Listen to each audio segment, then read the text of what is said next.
Selamat pagi, selamat berjumpa lagi dengan saya, Pastor Stefanus Chandra, dalam Insani, Inspirasi Sabda Allah hari ini, channel renungan yang sama kita cintai ini. Tema renungan kita pada pagi hari ini, Senin 28 November 2022 adalah Manusia Unggul. Bapak Ibu Saudara-saudariku yang terkasih, perikopa yang akan kita renungkan bersama hari ini diambil dari perikopa Injil Matius pasal 8 ayat 5 sampai 11. Mari kita bacakan bersama-sama. Yesus menyembuhkan hamba seorang perwira di Kapernaum. Ketika Yesus masuk ke Kapernaum, datanglah seorang perwira mendapatkan dia dan memohon kepadanya, "Tuan, hambaku terbaring di rumah karena sakit lumpuh dan ia sangat menderita." Yesus berkata kepadanya, "Aku akan datang menyembuhkannya." Tetapi jawab perwira itu kepadanya, "Tuan, aku tidak layak menerima Tuan di dalam rumahku. Katakan saja sepatah kata, maka hambaku itu akan sembuh. Sebab aku sendiri seorang bawahan dan di bawahku ada pula prajurit. Jika aku berkata kepada salah seorang prajurit itu pergi, maka ia pergi. Dan kepada seorang lagi datang, maka ia datang. Ataupun kepada hambaku, kerjakanlah ini, maka ia mengerjakannya." Setelah Yesus mendengar hal itu, heranlah ia dan berkata kepada mereka yang mengikutinya, "Aku berkata kepadamu, sesungguhnya iman sebesar ini tidak pernah aku jumpai pada seorang pun di antara orang Israel.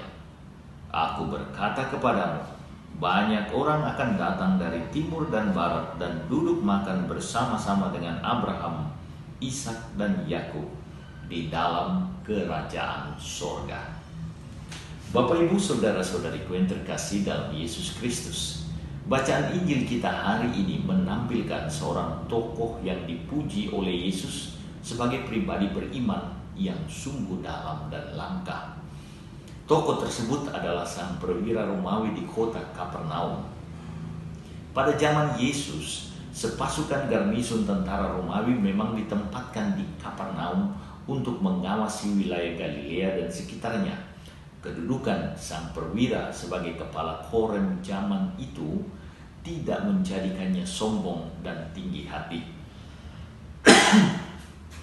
Dia juga tidak memiliki watak yang keras, tegas, dan cenderung menakutkan sebagaimana layaknya pasukan Romawi garnison yang sangat terkenal saat itu. Sebaliknya, ia menunjukkan kelembutan, kerendahan hati, dan empati kepada kaum kecil, bahkan kepada hambanya yang kemungkinan besar adalah orang Israel.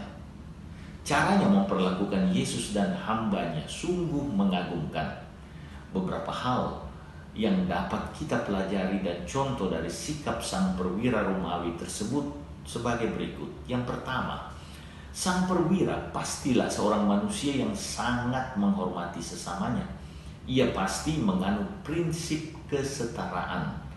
Kita semua sama dan memiliki kepedulian yang dalam akan sesamanya. Hal ini terlihat tatkala hambanya jatuh sakit. Ia mencari cara untuk menyembuhkan hambanya.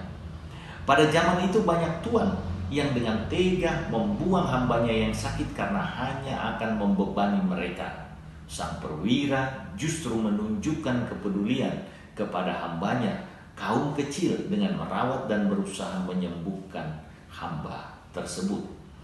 Yang kedua, sang perwira juga pribadi yang tahu menempatkan diri dalam berelasi dan mampu menjaga wibawa sesamanya. Pernyataannya bahwa aku tidak layak menerima Tuan dalam rumahku, sebab itu aku juga merasa tidak pantas datang sendiri, berlatar belakang kepercayaan Yahudi pada saat itu. Semua orang asing bagi orang Yahudi saat itu adalah najis.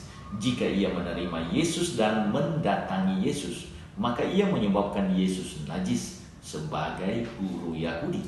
Sang perwira tahu betul situasi tersebut, maka ia merendahkan diri di hadirat Yesus sekaligus melindungi marwah Yesus sebagai seorang guru Yahudi yang sangat disegani. Yang ketiga, sang perwira juga mengakui Yesus sebagai yang penuh kuasa, bahkan terhadap sakit penyakit, dan iman tersebut dinyatakannya dengan jelas saat itu. Katakanlah sepatah kata saja, maka hambaku akan sembuh. Kata-kata sang perwira menunjukkan keyakinan penuh bahwa Yesus sungguh tabib yang ajaib dan penuh kuasa Allah. Sang perwira Romawi mengajak kita untuk sungguh percaya dan mempercayakan diri kepada Yesus, memiliki empati nyata kepada sesama, membantu sesama, khususnya yang sakit dan menderita, melindungi sesama kita, khususnya kesucian mereka, serta menghormati iman sesama kita. Semoga kita lakukan. Tuhan Yesus memberkati. Mari kita berdoa. Ya Yesus yang baik, terima kasih untuk sabdamu yang sungguh meneguhkan kami pagi ini. Layakkan kami menjadi utusan pelaksana sabdamu dalam kehidupan nyata kami. Engkau yang hidup dan berkuasa bersama Bapa dan Roh Kudus, Allah memerintah kini dan sepanjang masa. Amin.